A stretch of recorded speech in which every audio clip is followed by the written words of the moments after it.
how do you explain when things don't go as we assume? Or better, how do you explain when others are able to achieve things that seem to defy all of the assumptions? For example, why is Apple so innovative? Year after year after year after year, they're more innovative than all their competition. And yet, they're just a computer company. They're just like everyone else. They have the same access to the same talent, the same agencies, the same consultants, the same media. Then why is it that they seem to have something different? Why is it that Martin Luther King led the civil rights movement? He wasn't the only man who suffered in a pre-civil rights America, and he certainly wasn't the only great orator of the day. Why him? And why is it that the Wright brothers were able to figure out controlled powered manned flight when there were certainly other teams who were better qualified, better funded, and they didn't achieve powered manned flight, and the Wright brothers beat them to it? There's something else at play here. About 3.5 years ago, I made a discovery, and this discovery profoundly changed my view on how I thought the world worked, and it even profoundly changed the way in which I operate in it. As it turns out, there's a pattern. As it turns out, all the great and inspiring leaders and organizations in the world, whether it's Apple or Martin Luther King or the Wright brothers, they all think, act, and communicate the exact same way, and it's the complete opposite to everyone else. All I did was codify it. And it's probably the world's simplest idea. I call it the golden circle.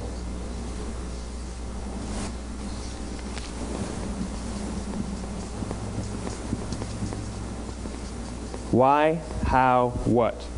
This little idea explains why some organizations and some leaders are able to inspire where others aren't. Let me define the terms really quickly. Every single person, every single organization on the planet knows what they do, 100%. Some know how they do it, whether you call it your differentiating value proposition or your proprietary process or your USP. But very, very few people or organizations know why they do what they do. And by why, I don't mean to make a profit. That's a result. It's always a result. By why, I mean what's your purpose? What's your cause? What's your belief? Why does your organization exist? Why do you get out of bed in the morning? And why should anyone care? Well, as a result, the way we think, the way we act, the way we communicate is from the outside in. It's obvious. We go from the clearest thing to the fuzziest thing. But the inspired leaders and the inspired organizations, regardless of their size, regardless of their industry, all think, act, and communicate from the inside out. Let me give you an example. I use Apple because they're easy to understand and everybody gets it. If Apple were like everyone else, a marketing message from them might sound like this. We make great computers. They're beautifully designed, simple to use, and user-friendly. Want to buy one? Meh. And that's how most of us communicate. That's how most marketing is done, that's how most sales is done, and that's how most of us communicate interpersonally. We say what we do, we say how we're different or how we better, and we expect some sort of behavior, a purchase, a vote, something like that. Here's our new law firm. We have the best lawyers with the biggest clients. We have, we always perform for our clients, do business with us. Here's our new car. It gets great gas mileage. It has, leather seats. Buy our car. But it's uninspiring. Here's how Apple actually communicates.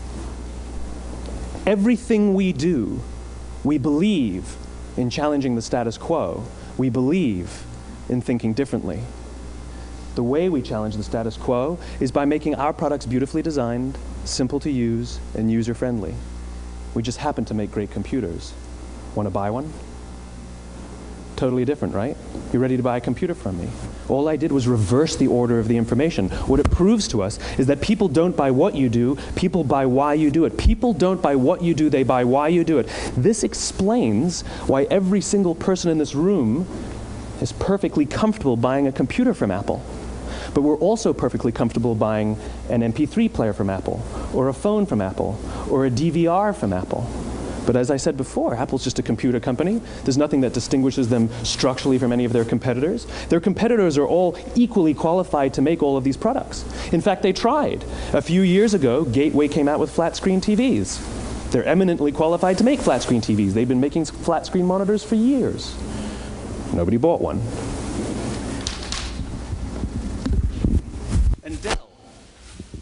Dell came out with MP3 players and PDAs. And they make great quality products, and they can make perfectly well-designed products, and nobody bought one. In fact, talking about it now, we can't even imagine buying an MP3 player from Dell. Why would you buy an MP3 player from a computer company? But we do it every day. People don't buy what you do, they buy why you do it. The goal is not to do business with everybody who needs what you have. The goal is to do business with people who believe what you believe. Here's the best part. None of what I'm telling you is my opinion. It's all grounded in the tenets of biology, not psychology, biology. If you look at a cross-section of the human brain, looking from the top down, what you see is the human brain is actually broken into three major components that correlate perfectly with the golden circle. Our newest brain, our Homo sapien brain, our neocortex, corresponds with the what level. The neocortex is responsible for all of our rational and analytical thought and language. The middle two sections make up our limbic brains, and our limbic brains are responsible for all of our feelings, like trust and loyalty. It's also responsible for all human behavior, all decision-making, and it has no capacity for language. In other words, when we communicate from the outside in, yes, people can understand vast amounts of complicated information like features and benefits and facts and figures. It just doesn't drive behavior. When we communicate from the inside out, we're talking directly to the part of the brain that controls behavior, and then we allow people to rationalize it with the tangible things we say and do. This is where gut decisions come from. You know, sometimes you can give somebody all the facts and your figures, and they say, I know what all the facts and details say, but it just doesn't feel right. Why would we use that verb? It doesn't feel right. Because the part of the brain that controls decision-making doesn't control language. And the best we can muster up is, I don't know, it just doesn't feel right. Or sometimes you say you're leading with your heart, or you're leading with your soul. Well, I hate to break it to you, those aren't other body parts controlling your behavior. It's all happening here in your limbic brain, the part of the brain that controls decision-making and not language. But if you don't know why you do what you do, and people respond to why you do what you do, then how will you ever get people to vote for you or buy something from you, or more importantly, be loyal and want to be a part of what it is that you do? Again, the goal is not just to sell people who need what you have. The goal is to sell to people who believe what you believe. The goal is not just to hire people who need a job. It's to hire people who believe what you believe. I always say that, you know, there's, if you hire people just because they can do a job, they'll work for your money. But if you hire people who believe what you believe, they work for you with blood and sweat and tears. And nowhere else is there a better example of this than with the Wright brothers. Most people don't know about Samuel Pierpont Langley. And back in the early 20th century, the pursuit of powered man flight was like the dot-com of the day. Everybody was trying it. And Samuel Pierpont Langley had what we assume to be the recipe for success. I mean, even now, you ask people, why did your product or why did your company fail? And people always give you the same permutation of the same three things. Undercapitalized, the wrong people, bad market conditions. It's always the same three things. So let's explore that. Samuel Pierpont Langley was given $50,000 by the War Department to figure out this flying machine. Money was no problem. He held a seat at Harvard and worked at the Smithsonian and was extremely well connected. He knew all the big minds of the day. He hired the best minds money could find, and the market conditions were fantastic. The New York Times followed him around everywhere, and everyone was rooting for Langley. And how come we've never heard of Samuel Pierpont Langley? A few hundred miles away in Dayton, Ohio, Orville and Wilbur Wright. They had none of what we consider to be the recipe for success. They had no money. They paid for their dream with the proceeds from their bicycle shop. Not a single person on the Wright brothers' team had a college education, not even Orville or Wilbur. And the New York Times followed them around nowhere. The difference was Orville and Wilbur were driven by a cause, by a purpose, by a belief. They believed that if they could figure out this flying machine, it'll change the course of the world. Samuel Pierpont Langley was different. He wanted to be rich, and he wanted to be famous. He was in pursuit of the result. He was in pursuit of the riches. And lo and behold, look what happened. The people who believed in the Wright brothers' dream worked with them with blood and sweat and tears. The others just worked for the paycheck. And they tell stories of how every time the Wright brothers went out, they would have to take 5 sets of parts because that's how many times they would crash before they came in for supper. And eventually, on December 17th, 1903, the Wright brothers took flight. And no one was there to even experience it. We found out about it a few days later. And further proof that Langley was motivated by the wrong thing, the day the Wright brothers took flight, he quit. He could have said, "That's an amazing discovery, guys, and I will improve upon your technology." But he didn't. He wasn't first. He didn't get rich. He didn't get famous. So he quit. People don't buy what you do, they buy why you do it. And if you talk about what you believe, you will attract those who believe what you believe. Well, why is it important to attract those who believe what you believe? Something called the law of diffusion of innovation. And if you don't know the law, you definitely know the terminology. The first 2.5% of our population are our innovators. The next 13.5% of our population are our early adopters. The next 34% are your early majority, your late majority, and your laggards. The only reason these people buy touch-tone phones is because you can't buy rotary phones anymore. We all sit at various places at various times on the scale, but what the law of diffusion of innovation tells us is that if you want mass market success or mass market acceptance of an idea, you cannot have it until you achieve this tipping point between 15 and 18% market penetration, and then the system tips. And I love asking businesses, what's your conversion on new business? And they love to tell you, oh, it's about 10%, proudly. Well, you can trip over 10% of the customers. We all have about 10% who just get it. That's how we describe them, right? That's like that gut feeling, oh, they just get it. The problem is, how do you find the ones that just get it before you're doing business with them versus the ones who don't get it? So it's this here, this little gap, that you have to close, as Geoffrey Moore calls it, crossing the chasm. Because you see, the early majority will not try something until someone else has tried it first. And these guys, the innovators and the early adopters, they're comfortable making those gut decisions. They're more comfortable making those intuitive decisions that are driven by what they believe about the world and not just what product is available. These are the people who stood online for 6 hours to buy an iPhone when they first came out, when you could have just walked into the store the next week and bought one off the shelf. These are the people who spent $40,000 on flat-screen TVs when they first came out, even though the technology was substandard. And by the way, they didn't do it because the technology was so great. They did it for themselves. It's because they wanted to be first. People don't buy what you do, they buy why you do it. And what you do simply proves what you believe. In fact, people will do the things that prove what they believe. The reason that person bought the iPhone in the first 6 hours, or stood in line for 6 hours, was because of what they believed about the world and how they wanted everybody to see them. They were first. People don't buy what you do, they buy why you do it. So let me give you a famous example, a famous failure and a famous success of the law of diffusion of innovation. First, the famous failure. It's a commercial example.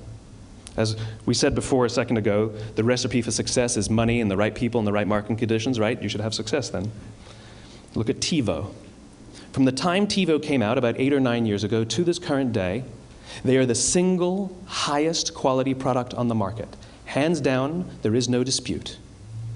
They were extremely well funded. Market conditions were fantastic. I mean, we use TiVo as a verb. I TiVo stuff on my piece of junk Time Warner DVR all the time. But TiVo is a commercial failure. They've never made money. And when they went IPO, their stock was at about $30 or $40 and then plummeted, and it's never traded above 10. In fact, I don't think it's even traded above 6, except for a couple of little spikes. Because you see, when TiVo launched their product, they told us all what they had.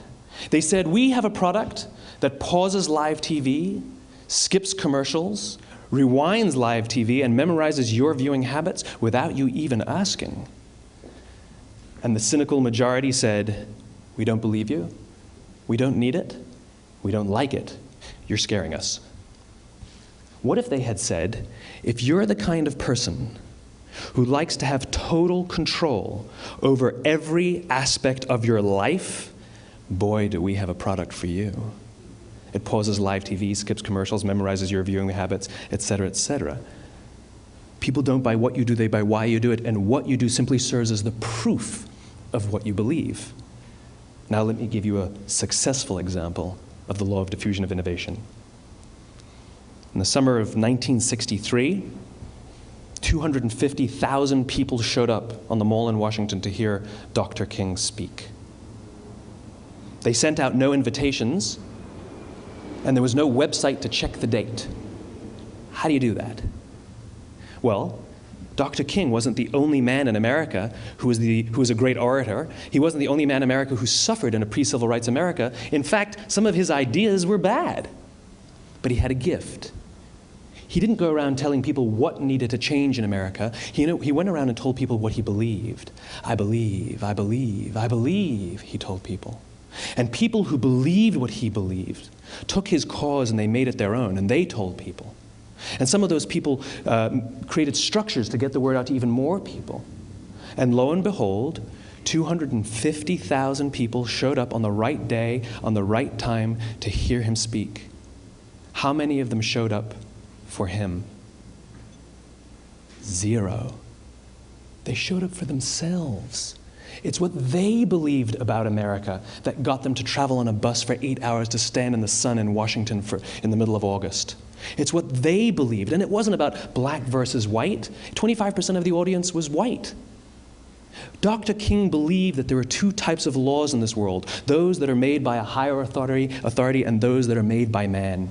And not until all the laws that are made by man are consistent with the laws that are made by the higher authority will we live in a just world. It just so happens that the civil rights movement was the perfect thing to help him bring his cause to life. We followed him not for him, but for ourselves. And by the way, he gave the I have a dream speech, not the I have a plan speech. Listen to politicians now with their comprehensive 12-point plans. They're not inspiring anybody. Because there are leaders and there are those who lead.